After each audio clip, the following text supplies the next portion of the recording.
Have you ever wondered why some blog posts are very easy to read and feel like they're talking to a friend, while others sound boring and corporate-like? Well, the difference comes down to a few crucial elements most businesses overlook.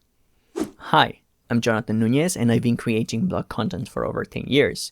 So today, I will share with you 9 things you should do to create blog content that makes people want to leave comments, share it on social media, and take action.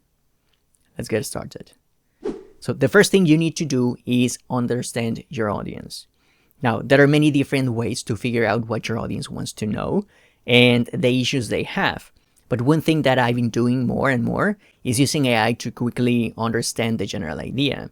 Then I expand on the topic by looking at data from surveys, studies, and papers. But here's what really makes a difference. I look at the actual language my audience uses when discussing these topics. An easy way to do this is by looking at conversations on Reddit and Quora.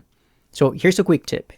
Use site column reddit.com on Google and then add keywords related to your search. This will make it easier to find the right conversations in your niche. Now, at this stage, you probably already have an idea of what topics you should cover based on the questions people have on Quora and Reddit. But here's the thing. You still need to validate each topic based on search demand. A lot of the time, people start writing without knowing if there's demand for that content. And as a result, nobody reads it. So here are 2 things I recommend you do. First, use tools like Answer the Public to get insights into what people are searching for and the volume. And then use Ahrefs or Ubersuggest to get more detailed information and look at existing competition on search. Okay, let me give you a pro tip. You can use SparkToro to discover what media your audience consumes and where they hang out online. This information is gold because you can then join those conversations and communicate with them one-on-one. Now, if your blog and audience are growing and you're serious about blogging, you need to make a plan for your content. This might seem unnecessary at first, but trust me, it will make your life so much easier, especially if you work with guest bloggers or multiple authors who write about different topics. For example, at the Martin Project, we write about 3 different topics, so we have to schedule everything in advance to avoid publishing content on the same topics too often and to give our team enough time to promote it. Hey, before you continue, do me a favor. If you're finding this information useful, hit the like button. It helps us reach and help more people like you. And subscribe for more content marketing tips just like this one. Now, let's go back to the video. Okay, the next thing you should do is write your blog posts. But when you write your content, go beyond what's expected. What I mean is create content that goes beyond the best practices and simple definitions. But why? Well, because your competitors are writing about the exact same topics, so you need something to differentiate yourself from the rest.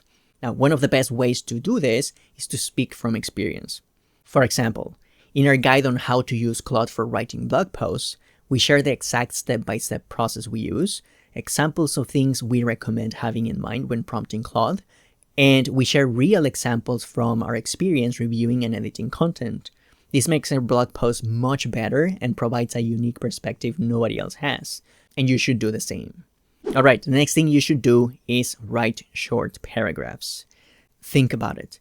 Having long paragraphs makes it so readers have to focus a lot more on the part of the text they're in, and it's harder to follow.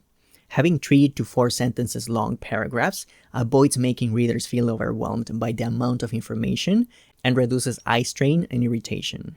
And this is tied to the next tip, which is adding visual elements to your blog post.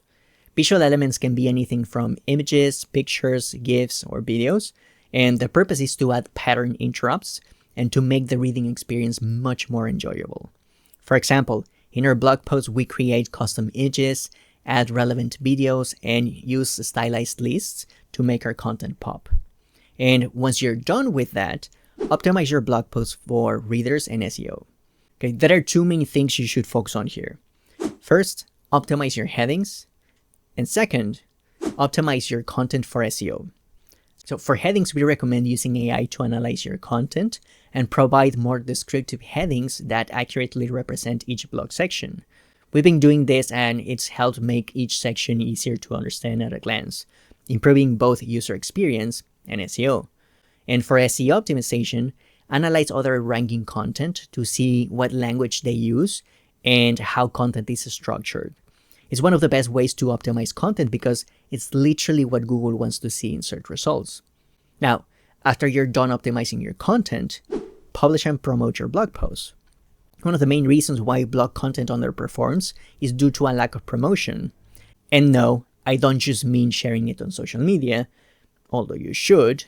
I'm talking about doing some link building to improve its ranking on search and improve domain strength. For example, if you're able to get just 2 or 3 quality backlinks for every blog post you published, your blog would grow significantly. And one extra tip I want to leave you with is, don't be afraid to write opinion pieces. Here's the truth.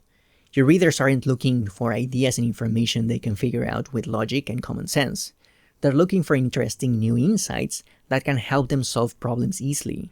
So if you want to build your blog readership, you need to have a take that's fresh and unique. A common mistake most bloggers make is trying to write blog posts without offending anyone.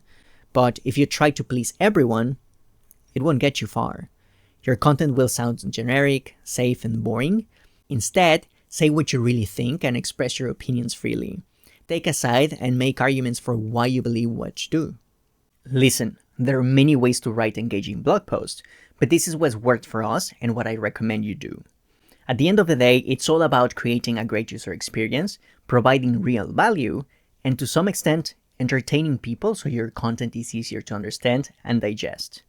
Do that consistently and you'll get more comments, shares, and people will take action on what you want them to do. And hey, since you're already thinking about writing blog content, watch this video right here. We walk you through the exact same process we use to write great blog posts. See you in the next one.